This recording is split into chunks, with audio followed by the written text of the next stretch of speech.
Everybody says the economy is number one. Unemployment numbers were bumping again the 10% figure again last weekend. The economy's not turning out jobs, and people are rightfully concerned over this. And one of the president's spokesmen said people aren't going to be voting on the basis of unemployment last week. I think his name is Pluff or something like that.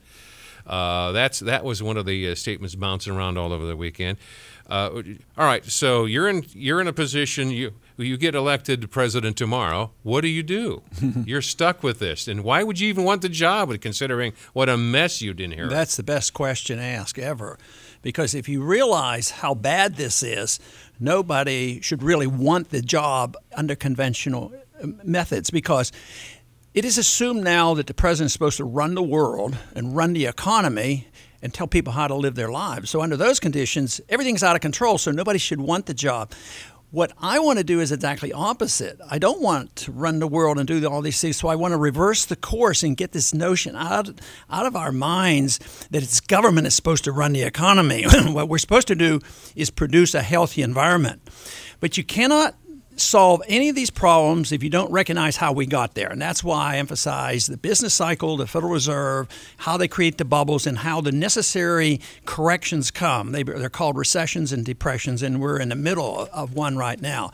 Our unemployment rate is much higher than 9%. If you count the people that are underemployed, it's 17%. If you count the people who don't look for work anymore, it's 22%. But the correction is the most important thing to get back to growth. In the 30s, we did everything like we're doing now. We're propping up bad debt. We don't allow the liquidation. Then we go into a war, and it wasn't until way after World War II, like 46 to 48, where economic growth came back again. So it was like 15 or 18 years of very, very bad growth by not allowing the correction to occur. So that's the tough part, because politically, you just have to allow the bankruptcies to occur. You don't bail out the banks and the big businesses and throw this burden on the economy and on the people.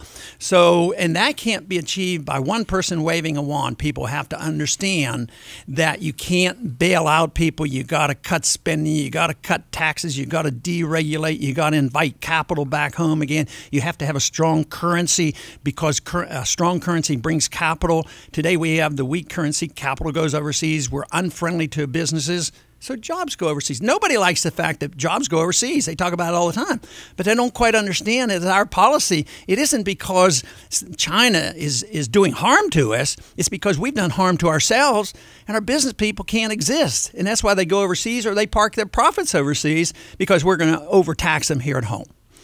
All right. So if you can... I was just thinking about all that stuff. You could do that through an executive order by fiat, get all that started. But then you have to deal with the sewer there and the the Congress. I'm sorry, Congressman. But you have to deal with all the conflicting interests, and everybody has a different motivation for showing up for work on Monday. If you're in Congress, you have different constituencies, different expectations, and different philosophies, and you have clashes of civilization every time the doors are open. Well, my solution, or my plan, would be to go to the Democrats and say, it's up to you to cut $1 trillion. What would you like to cut the most? And let them pick. And they would probably pick defense. Military. Yeah, absolutely. Not defense. I don't want to cut any defense. I want to cut military. Okay. So they would come up with their trillion, and I'd go to the Republicans and say, what are you going to do? And have them come together. They have a principle that they believe in. They cut on here, and another one has a set of principles. They cut and bring the two groups together, because I'm satisfied with both for cutting both, because I think the problem is so serious. The interesting thing that occurred last week, towards the close of the week, the Democrats were toying with the idea of using a phrase that's stuck in the middle of the 14th Amendment to say we have to increase the debt ceiling because the 14th Amendment says the debts of the United States cannot be they must be paid. You cannot repudiate the debts of the United States. They used the 14th Amendment, which was a Civil War era legacy. so the South could not refuse to pay their war debts. Yeah, and Geithner had the nerve to hold up the Constitution and say that. Why doesn't he read the part that says only gold and silver can be legal tender and there's no authority for a central bank? But all of a sudden he's going to take this one phrase that was written at the Civil War period, which didn't mean that you could cancel out the Congress's ability to try to restrain spending by having a debt limit.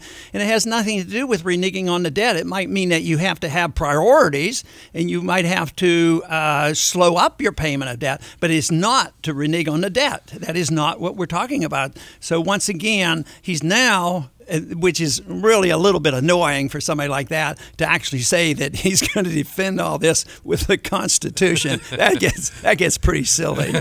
You've talked about auditing the Federal Reserve. Did you make some headway in this last session about that? Well, last year we did. Every Republican congressman signed on, and we had a lot of Democrats, and the financial reform package, which I voted against, ironically had that amendment in there. So, yes, we got it passed in the committee. We got it put in the bill. So we did. We got it passed on the House, but it wouldn't be passed in the Senate. But as a consequence of that, they passed a very small audit bill. There's been some lawsuits that have been won.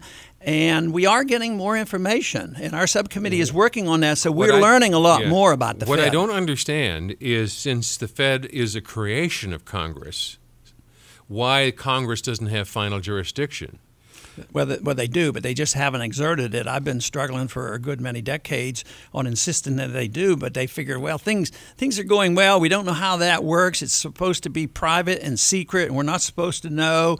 And why is it supposed to be private and secret? Yeah, but the whole idea is when the problems hit in 2008, and the desire for more transparency of government in general was very helpful in getting that bill passed. So the bill has been reintroduced. We don't have as much momentum right now, but I think the sentiment is still very, very strong. I think 80% of the American people support my position that the Federal Reserve should be audited and we should know what they're doing. On paper, the United States is the largest holder of gold on the planet, followed, I think, by the European market. I think followed by the IMF, and there's 2 or 3. There's a list somewhere of all the chief gold holders, the United States being the biggest holder of gold. But are we sure? I mean, when's the last time anybody walked into the bullion banks or Fort Knox and have done an audit of that? More than 50 years ago. And since that time, you know, the central banks around the world have been very much in the gold market.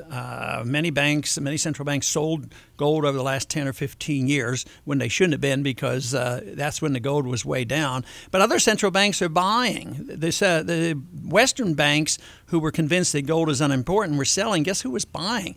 India and Japan and China, Indonesia. So it was shifting from the west to the east because it is the ultimate money. So I've introduced legislation. I've held hearings on this, and that is we need to audit the gold to find out if it's there. And they get hysterical about it. Oh, no, why do you want to do that? You know, it's going to cost money to do it. Mm-hmm. You know, but we should know. I mean, you as a congressman, can't you just say, I'm coming tomorrow and show up at Fort Knox, and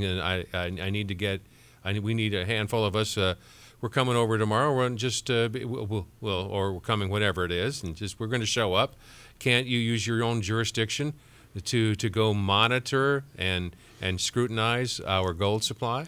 So far, nobody's done that. I think somebody that might not have been a member of Congress tried that. Of course, they wouldn't have any part about it. But I intend to follow up with this because we have the bill. We're trying to get it done, you know, in a deliberate fashion and have an audit of the Fed, of the gold. But if not, we should pursue it that way. And I'm willing to do that. I'm willing to say, look, we want to know. But the truth is, you can march in. Right. That in itself doesn't solve your problem. They can show you, you know, a room full of gold and say, yeah, there it is. But who's going to weigh it? Who's going to test it? How about the contracts? How about the contracts right. that these... who actually owns it? Yeah, because they might have loaned the gold out, which a lot of the central banks had done. It's also a big trading of over-the-counter ETFs for gold expires the 15th of July. The Obama administration has said we're not going to allow that kind of trading. You can still buy the bullion. You can still buy the hard stuff. But we're not going to put gold and silver, we're not going to allow that to be the same kind of commodity as any other commodity. And why do they do that?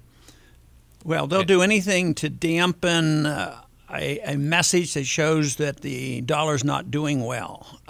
They always want to prop up the dollar against, real money. This is the reason they pick on individuals who might want to use gold and silver as the Constitution dictates, right, and put them in jail for it. People literally, if you go out and try to use gold and silver as currency, you could end up in prison. If you go back, let's say you and I had transaction in old silver dollars.